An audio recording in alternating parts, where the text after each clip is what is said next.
I'm Michael. You want to introduce yourself? Yeah. I'm Olivia. And we are Smoking Blood. So, smoking is bad. We know that. But people still smoke. This is a problem. The CDC surveyed many smokers in America and found that 70% of smokers out there today want to quit. Of those surveyed, they found that 50% in the previous year tried to quit, but only 6% succeeded.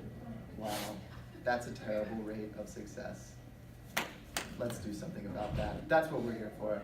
Employers, another thing, smoking is very expensive. Employers, employers spend about $2,000 a year more on their employees' health insurance costs for smokers versus non-smokers. So not only is smoking bad for people, it's also more expensive because you're in and out of the doctor's office more, can't breathe and stuff. Okay, next slide please.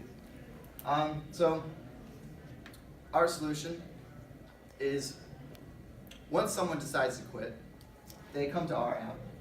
And our app basically tracks them, gives them real-time updates as to their progress into quitting, provides them with a community of support so that they have other buds who are also helping them quit as well. And they get these basically real-time updates as to how they're doing on their mission to a smoking-free lifestyle. But why would people want to use our app? What's going to give them the motivation to quit? Well, because internal motivation is so hard to find, we have resorted to external motivating factors such as money. We will pay people to quit smoking. That is what Smoking Blood does. We take money that insurance companies already save when smokers quit, and we just put it in a form that is very presentable as a tangible award to our users. And that is what we're doing to provide the strongest external motivating factor, cold hard cash, to smokers in America. So, yes. Okay, so we act as a liaison between users and their insurance companies. Smoking Bud validates the quitter's success and routes users' insurance incentives are with the users. So what makes us different is that there's many other apps out there that's just like this, but there's no reward. They just monitor their smoking progress, and so what we do is we validate that and we actually give them cash for doing that. So talking about just cash flow. So our actual customers will be the insurance companies. And so like he was talking about, the money that they're already saving from not having as many insured people that smoke, they can put that back into incentivizing people to quit smoking. So we're trying to keep the numbers just as realistic as possible. So the first year we're expecting insurance companies to give us $400 for each person that successfully quit smoking through the process and is validated through the interview process. And 200 of that will go straight to the user, probably through a PayPal system. The second year, we're expecting that, as we can show that we're getting more and more people to successfully quit, we expect them to give us more money to give to the users. So the second year, we expect about $500 with $250 going to the users, and then third year, let's say they give us $600, we're getting up to 300 users. And so then, big picture projections. In the first year, we'd expect we'd pick one big insurance company that we could reach out to and kind of network with. So for example, Blue Cross Blue Shield, if they could find 5 employers to register at least 25 of their employees each in our program, then we would expect about 15 people to successfully quit, which would give us about $3,000 in revenue. And then each year, we would expect more people to be more successful, more employers to hear about the program through their insurance companies, because like he was talking about again, employers want to save money on the insurance costs they spend on their employees.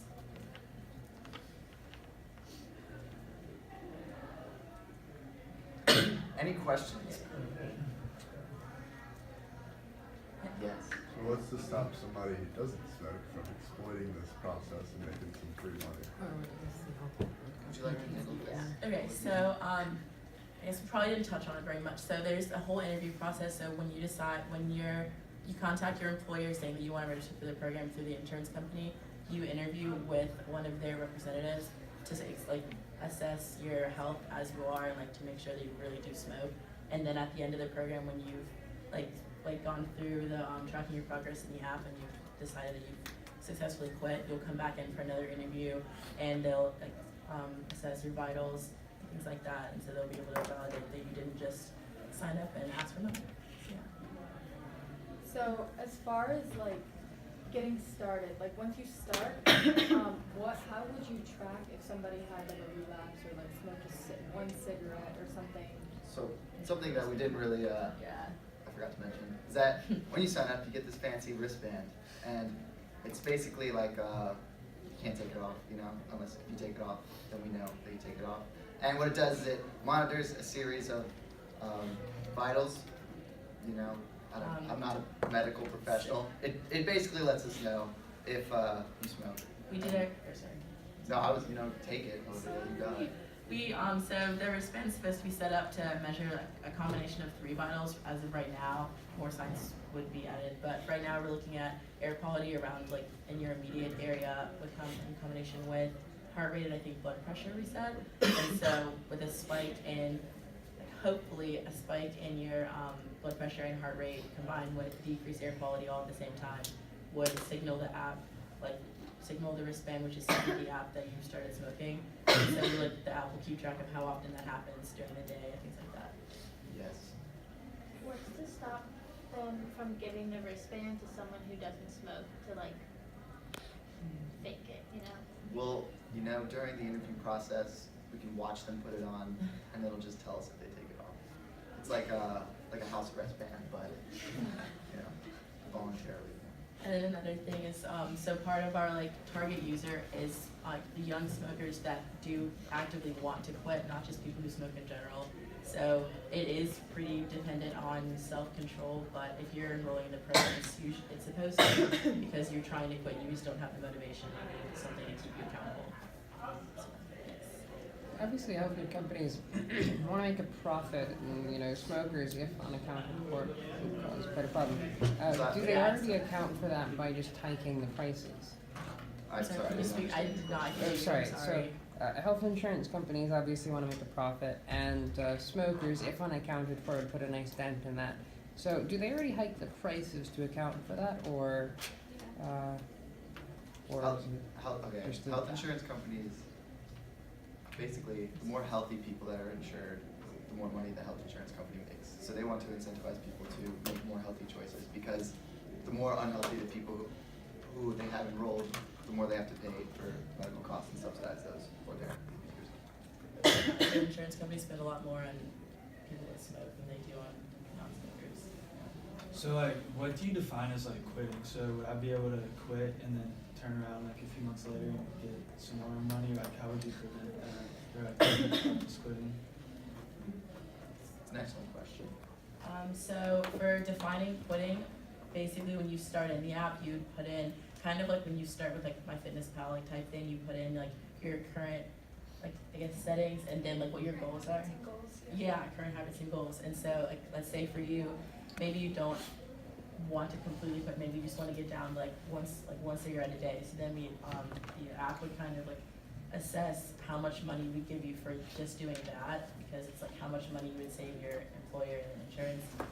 As for someone coming back again, it's actually a really good question. I would say probably like once you've done the interview process, you probably just keep record of that person. It's a good question actually.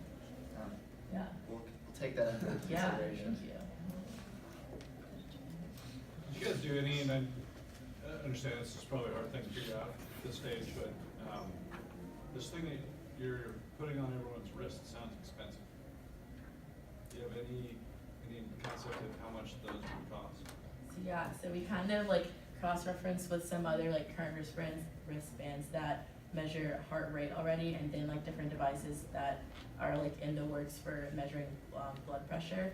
And then just for like concept for us, just because we're not like the professionals, I actually talked to a few professors in the BME department about how like measured air quality would go, and so like looking at different kinds of sensors we could put into the wristband. We like projected the wristband, I think it was supposed to be about like $49 for to sell.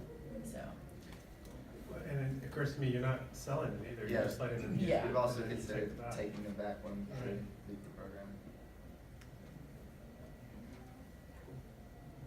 Any other questions?